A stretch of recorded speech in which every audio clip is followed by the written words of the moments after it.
ঈশ্বরদীর মাঝদিয়া, ইসলামপাড়া ও ঘোষপাড়ার দীর্ঘদিনের জলাবদ্ধতা নিরসনে স্থানীয় জনগণের উদ্যোগে খাল খনন কর্মসূচির উদ্বোধন করা হয়েছে। এই উদ্যোগের ফলে পানিবন্দী প্রায় ৫০০ পরিবারের দুর্ভোগ লাঘব হবে বলে আশা করছেন এলাকাবাসী। পাবনা প্রতিনিধি বাঁধন হোসেন জানান, বৃহস্পতিবার দুপুরে আয়োজিত উদ্বোধনী অনুষ্ঠানে প্রধান অতিথি হিসেবে উপস্থিত ছিলেন জাতীয় সাংবাদিক সোসাইটির কেন্দ্রীয় নির্বাহী পরিষদের সাংগঠনিক সচিব ও ঈশ্বরদী উপজেলা প্রেস ক্লাবের প্রতিষ্ঠাতা সভাপতি টি.এ. পান্না। এ সময় তিনি বলেন, যে কোনো এলাকার মানুষের সমস্যা সমাধান এবং রাষ্ট্রের স্বার্থে জনপ্রতিনিধি, সরকারি দায়িত্বশীল কর্মকর্তা ও সাধারণ মানুষের সমন্বিত উদ্যোগ অত্যন্ত গুরুত্বপূর্ণ। সম্মিলিত প্রচেষ্টার মাধ্যমে টেকসই উন্নয়ন ও জনকল্যাণ নিশ্চিত করা সম্ভব।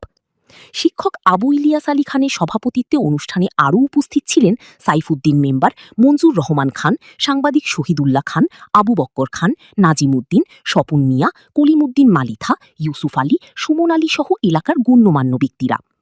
অনুষ্ঠান শেষে অতিথিরা মাটি কেটে আনুষ্ঠানিকভাবে খাল খনন কাজের উদ্বোধন করেন।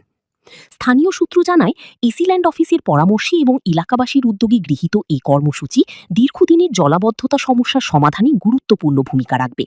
এই উদ্যোগকে স্বাগত জানিয়েছেন ভুক্তভোগী এলাকাবাসী। বিশেষ করে মূল ফুটেজের সঙ্গে প্রধান অতিথি টি.এ. পান্নার বক্তব্যের ফুটেজ সংযুক্ত করে প্রচার করলে সংবাদটির গ্রহণযোগ্যতা ও দর্শক আগ্রহ আরও বাড়বে বলে সংশ্লিষ্টরা মনে করছেন। থেকে আমরা হিসাব পেয়েছি প্রায় ৫০০ পরিবার পানিবন্দী হয়ে থাকে। দীর্ঘদিনের এই সমস্যা দূরীকরণের লক্ষ্যে এলাকার কিছু সচেতন মঞ্জুর সহ এখানে উপস্থিত যারা আছেন, প্রত্যেকের নাম আমার জানা নাই, শহীদুল্লাহ খান আছেন সহ যারা আপনাদের এবং আপনাদের এলাকার সহযোগিতায় এই সরকারি খাস জমি, যেটা আপনারা বলেছেন যে সরকারি খাস জমি এবং নকশা আছে, নকশা সরকারি রাস্তার নকশা জমি চিহ্নিতকরণ পূর্বক এসিল্যান্ড অফিসের মাধ্যমে যে আপনারা পানি নিষ্কাশনের জন্য খাল খননের পদক্ষেপ নিয়েছেন।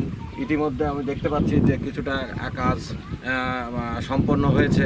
তো এটি নিঃসন্দেহে এলাকার মানুষের জন্য, রাষ্ট্রের জন্য, সমাজের জন্য অত্যন্ত প্রশংসনীয় একটি বিষয়।